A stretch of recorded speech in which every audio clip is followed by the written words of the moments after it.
Hello viewers, today I am here to talk to you about bicornuate uterus. See, there are a lot of people who keep on asking us doubt through various social medias about bicornuate uterus. They want to have their doubts clarified as to whether they can fall pregnant or they cannot, whether they can bear one child or whether they can carry twins, whether any cerclages or any other preventive measures need to be taken for bicornuate uterus. So here I am to tell you about the few issues about bicornuate uterus. See, whenever uterus it's getting embryologically developed, it usually develops as two halves and then the unification happens.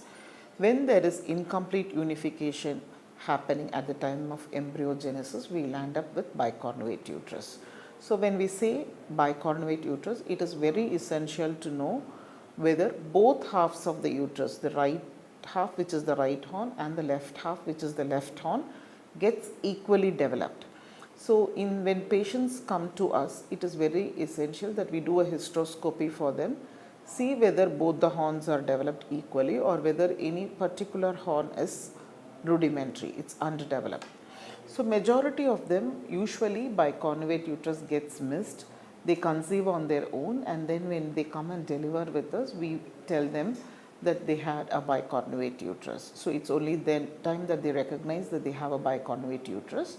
But for those couple who seek fertility, we already do few evaluations for them like HSG, hysteroscopy, and we tell them before conception itself whether they have a normal uterus or a bicornuate uterus.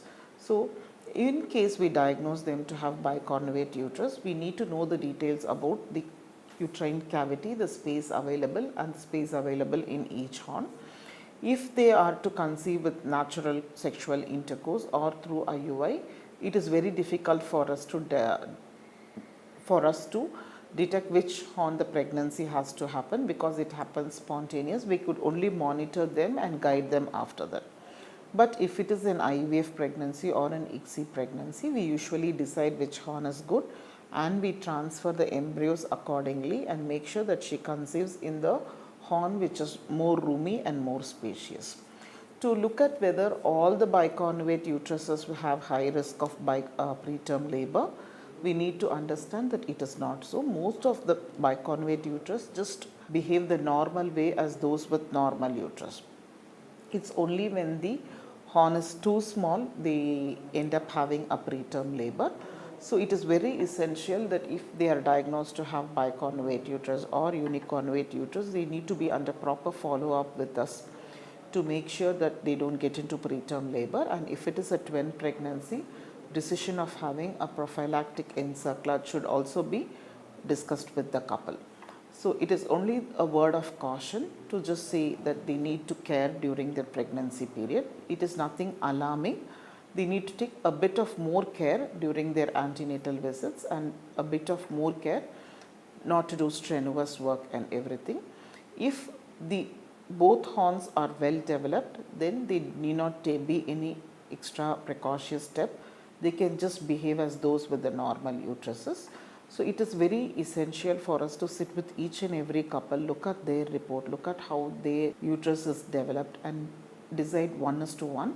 And telling universally that care should be given for bicornuate uterus or encirclage has to be done if it's a bicornuate uterus is really not required. We have to customize it based on how this particular patient is and decide accordingly.